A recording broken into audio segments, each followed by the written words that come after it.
the distance between 2 points. Always draw up a nice neat sketch on a pair of axes. Plot your points. Basically what you're doing is just using Pythagoras theory. That means you square the sides, add them together, and find the square root of them. You find the x distance, square it, the y distance, square it. So we'll have a look at an example. Calculate the distance between the points A and B. A being negative 3, 3, 4, 6. So let's draw up this on a pair of axes. Here's AB.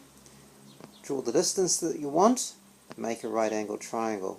And you can see that you've got sides 7 and 3, so d squared equals 7 squared plus 3 squared, square root of 49 plus 9, which is square root of 58, 7.6. Now that's really easy using Pythagoras theory. There is also a formula, so we're going to take exactly the same question and we're going to do this using the formula. So we have our triangle. We know it's 3 squared plus 7 squared.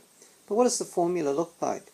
Here's the formula. D equals the square root of x2 minus x1 squared plus y2 minus y1 squared. You're not given the formula, so you'll be expected to remember that. So x2 and x1 are different coordinates. So the first coordinate has x1, y1, the second coordinate x2, y2. So when we go x2 minus x1, we go 4 minus negative 3. That gives you 7 squared. Do the same for y2 minus y1. That gives you 6 minus 3 all squared. That gives you 7 squared plus 3 squared. And we virtually ended up with what we had on the previous slide. In case you couldn't remember it, here it is here. That's what we did in the previous bit.